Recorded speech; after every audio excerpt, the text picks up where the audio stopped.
So the charity is Horatios Garden, and they build gardens for spinal trauma centres around the country, and there's 11 or 12 spinal centres around the country.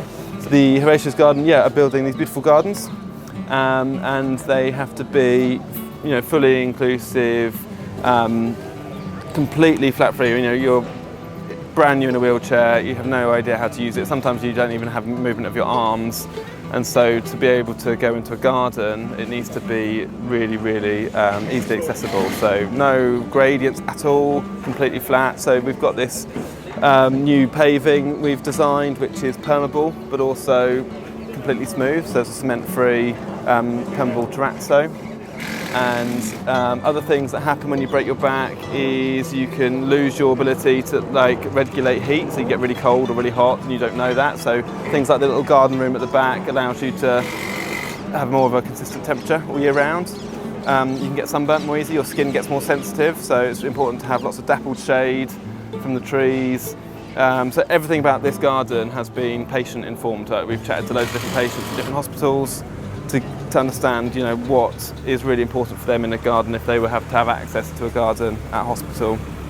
And things like water to bring wildlife. I think again, it's everything completely opposite to a ward. It's trying to see nature, it's trying to be outside, it's birds, it's bees, it's everything to have that escapism really, because it's also, as well as a physical thing you're trying to get to deal with, it's a huge mental challenge as well. Like suddenly your life is completely changed, and so having these gardens which have private areas, you can go and have a phone call, all those sorts of things that we've been thinking about. So this Chelsea garden that we've designed here is completely patient informed in how we've designed it to respond to that really challenging brief. And then our garden is going to be rebuilt at the Sheffield Spinal Centre. And so lots of parts of the design also have references to Sheffield, because we want patients and their families and the staff within our Horatios Garden in Sheffield to feel like they're in the Sheffield version of an Horatios Garden. And so things like the water feature are made out of steel and have references to the cutlery industry of Sheffield, and our trees linked to the wooded valleys around Sheffield, so field maples and birch trees, to link to the wider vernacular, so it feels really connected to the landscape surrounding the hospital. Yeah. Is your company located near Sheffield then, or? We're not. No, part of our company is in Devon and one's in London. Oh, right. But we have spent lots of time in Sheffield around the area. So, like I said, there's 7 gardens at the moment for Horatios Garden, and the designers are sort of dotted around the country. But we have spent a lot of time in Sheffield speaking to those patients and getting to know the area. Thank you. You've probably heard of Mark Gregory in Landform. He is a legend. Yeah. He's built, I think, over 150 show gardens. His first show garden was the year I was born, put it that way. Here he is. You can come through here, this is probably best. Okay, so this is the Savills plot to plate garden, and it really tries to It's an imaginary war garden at the back, an old war garden of a country hotel north of England. This is a new venture, so you imagine staying in this hotel and you can basically rent that space for a private chef's table dining experience. The idea being the chef would come down and cook for you in that space, and you cook for you there, and you engage with your chef and you dine in there. This has probably been 3 years in the discussion. It's the first time at any RHS show that we're going to do a full service, a full lunch service every single day. So not just on press day, but for the whole of the week. And we're going to have a sustainable chef, a really quite a top grade chef, and a sous chef, and the waiters, and we're going to cook for 8 Chelsea pensioners. And really it's about educating the public. It's about educating the public about food and the crossover between horticulture and growing, and the well-being issues of food. So it's a complicated build. It's a very technical build. There's 10,500 bricks in the structure. It's probably the most complicated garden that I've built here, and one of the reasons it's been complicated because we've tried to make it as sustainable as we can. So we started on the ground, coming out of the ground with earth-friendly concrete. So that's concrete with no cement in it, 0 cement. So there's literally no cement products within this garden. So we've used cement-free product mortars, we've used lots of limes. Our backing walls are made out of clay and straw and are completely recyclable and completely sustainable. So there's no plastics in the garden. So back in the day, we'd put our posts into polythene bags and we put visqueens and polythenes down on the floor, but now we're using jutes and natural hessians. So on the big push towards a more sustainable footprint. We've also tried to use the kind of nose to tail, like a butcher would use the whole of a carcass of an animal. So like the yoke stone that we've been putting down throughout the scheme, where that yoke stone can't be used because it's broken or it's got fishes in, would normally be discarded. I've used that for the raised beds. And then what we've done is the principle of actually crushed. So this stuff is the offcuts that have been crushed down to 30mm down to, and then what he's putting down there, we physically crushed that ourselves at Landform. We've got a crusher in, and we put all the crap out of our yard basically to crush the dressing. So it basically sets this whole kind of nose to tail approach. So minimise your waste is really the issue. And this is pretty groundbreaking in the sense that the chef will actually take stuff from these beds. So a lot of garnishes, a lot of herbs, he'll make his pestos, he'll make his sauces, he'll talk to the public about why he's doing it. And it's kind of complete engagement from a chef to gardeners about what chefs need and why they do what they do. So it's a whole theatrical performance. And for me, I've always felt that these gardens need to earn their keep a lot more. So it becomes a very interactive space.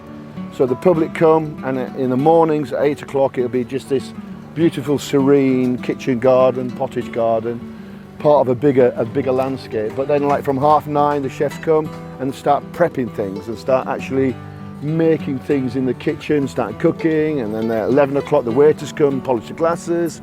1:45, 8 Chelsea pensioners come, and they get wined and dined and talk to the public. They're loved by the public. The people in the public love to see them. And then at 1 o'clock, we're taken in, and the whole service goes. So then it's a whole cooking thing, and 3 o'clock, hopefully they stagger off, having had a very, very nice lunch. And then it goes back to being this normal space.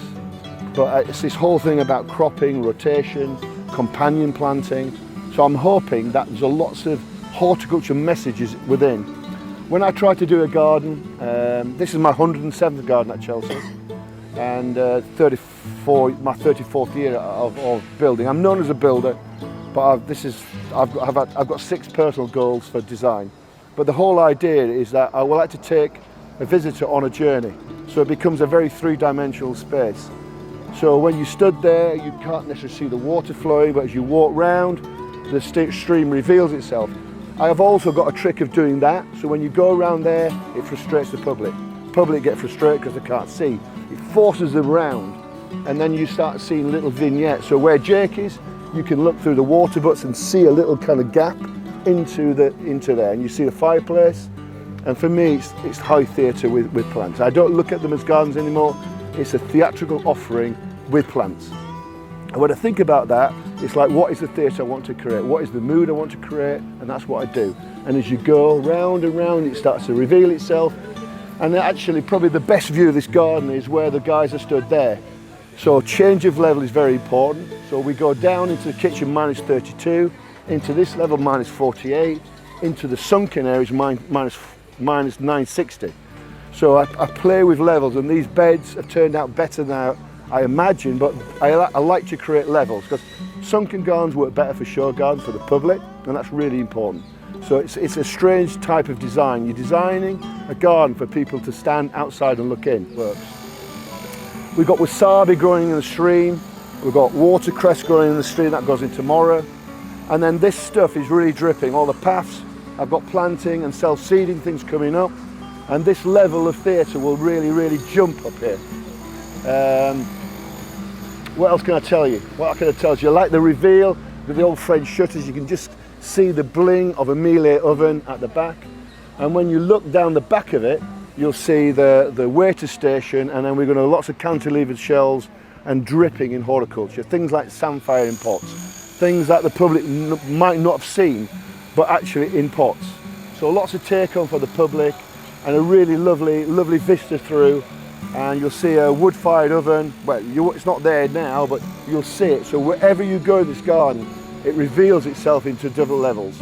It's quite a complex it's a piece of work. It's probably, the last garden I designed was a lock in 2019, and that was quite complicated, but this is complicated because all these tile creasing details and everything that's got to be squared. Glass and aluminium has got to be squared, it's got to be absolutely true. So from a construction point of view, a lot more challenging. There's a lot more horticulture in here, a lot more pure horticulture. What else can I tell you? It's got lots of fruit, it's got Sidonia, it's got fig, pears. We've got these step over fruit trees which will go here. So really to create this really intimate space. The tree in the middle, it's a Gleditsia rubulace. It's quite an unusual tree. It doesn't want to leaf up, but this is a horticulture flower show. It's got to be things that are different. So that's why I've used that, and it's coming in the last few days of sun. It's coming to the party. Yeah, you cannot underestimate the power of this show, and you know, careers are being made internationally, and the world looks at what Britain is doing in its trends and things like that. So we should be proud of what it's doing, you know. And also, it is a flower show. It's not a design show. It's not a construction show. It's a flower show. The clue's in the title. It's a flower show. So plants and horticulture have got to be centre point. So you can build as much construction as you want. If the planting's not good, you know, it's not good. So, you know, it's all about the plants. It's about the plants. One of the ambitions with this, like with these guys too, you know, you do big construction and you cannot impede the planting. The planting's got to be considered. And it's all right taking on big ambition, but then if you mess up and you can't plant, it's a disaster. So, you know, it's about planting. And what I would say to all of you, I don't know if you're designers or you're construction or you're planters, but if you want to do construction, understand plants. Everything starts with horticulture. The best landscapers I know have got an understanding of plants and of pure horticulture. Don't confuse the two. Don't think, well, I'm not interested in that. The best landscapers I know understand pure horticulture. Absolutely, they do. They have to. Is there any more questions? So go look at next door. So next door, have you been next door? No, we're just going there. So next door is amazing. So that's Darren Hawkes, who's a fantastic landscaper who has gone into really design. The design package on that garden is probably one of the best design packages I've ever seen, actually. Entomological Society. I'll let Tom discuss the brief with you. If you've got any questions on construction, then I can discuss how we went about putting it all together. So the garden, as Rich said, is for the Royal Entomological Society, which is all about insect science. So this is an outdoor lab inspired by an insect's eye. So you can see the shape and the iridescence of it is reminiscent of the eye of an insect. Inside here, this is a big screen, so we can show insects at huge scale to excite people and get them seeing these tiny creatures magnified to something more exciting. And then the theme of the planting is inspired by brownfield landscapes. So lots of different types of waste material organised and orchestrated all the way through the garden, ranging from kind of very designed habitat panels to quite chaotic construction waste mulch. And the reason that we've done that is brownfield sites are quite unexpectedly biodiversity hotspots. So brownfield sites in the UK per square metre have a similar level of biodiversity to the Amazon rainforest, but people never really think of these spaces as important or beneficial to wildlife, particularly insects. As you can see, insects are already starting to arrive.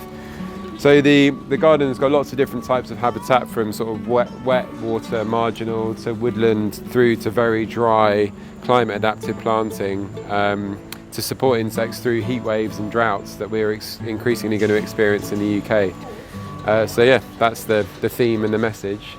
Has anyone got any questions? What are you going to do with the area afterwards? Are you going to move it somewhere? Are you going to recycle? How's that going to be? Yeah, so everything here is going to IQL in Stratford, which is just outside the Olympic Park. So the lab, all the materials, all the plants are going to be relocated by Rich and rebuilt. So it'll be open to the public. He does know, yeah. Be open to the public, so that this can be used by RES as a resource to educate and inspire. We haven't used any concrete at all in this garden apart from the recycled stuff that we're standing on now. So this structure has got screw piles that went in, so just big 2 metre long screws driven into the ground. They're supported by a ring beam, then everything was bolted off of that, structure went on the top. All of the boundary was done with gabion supporting the bits that stand above it. On the I-beam boundary on that side we had again little kind of ground screws that went in to support all of that, so not one single bit of cement or concrete, apart from possibly just bedding the odd bit of stone. Yeah, most of these are in stone. One bag of cement to get those steps in. Yeah. Apart from that, zero. So scent, lots of bright coloured flowers, lots of things that will flower for a long period of time. As I said, things that are, will survive through heat waves and will keep flowering. So it's a mix of, we've got some native species, more native species in the back, and then some more exotics and Mediterranean species in the front. I think it's the diversity as well that's key. Yeah, you've got kind of marginal and aquatic stuff going to sort of shaded, tolerant, woodland edge through to sort of hot, arid planting. So there's something for everything. Yeah, and resilience through biodiversity as well. So a lot of different species to give more chance of something surviving if there's an extreme event. Yeah. Oh. Thank you very much. So just to give you some background on this garden first, so this is a letter from a million years past. This is designed by Jihae Hwang. It's her first time back at Chelsea in 11 years. Last time she was here in 2012, she was on the Triangle and she won, she's the only designer ever to win the President's Award. Normally that's exclusively inside there, but because it was a Jubilee year, they opened it up to everybody, so she's very good. This garden's like no garden I've ever worked on before, because there is literally no plants at all, zero. All we did was brought the raw materials down, so the rocks and the trees, the wood and the stumps, and then we started with one rock in the top left-hand corner, and then we've worked our way down, and it's all in Jihae's head. And she's an artist, and she's got the most incredible eye for detail that I've ever seen. It's been the most amazing garden to work on, because slowly but surely, one by one, it's sort of evolved, and we just worked from the back to the front. It's an evocation of a Korean mountain, the Jihae Mountains there, which is like the mother mountain in South Korea. It's a very spiritual place. It's a place where in Eastern medicine, they'd go to collect herbs, they'd go to heal. If you were poorly, that's where you'd go. So it's a very special place. It's not just a garden to Jihae, it's a destination. It's a very spiritual place, and it's home to her. So she's trying to create a slice of that here at the show, and it's going okay. This is a Korean herb drying tower, so that's all wattle and daub. So the wattle, you can see the bamboo, the split bamboo, that's just poking out the tops there. That's the wattling, and then the daubing is where they put the mud, and the mud's a mixture of, the daub is a mixture of mud, straw, lime, cow poo, various bits and pieces. There's bits of urine in there as well to try and get the colouring right. The level of detail in it is like next level phenomenal, and that's why we love doing Chelsea. Like, we were doing samples of like, this has come from this cow, and this has come from this cow.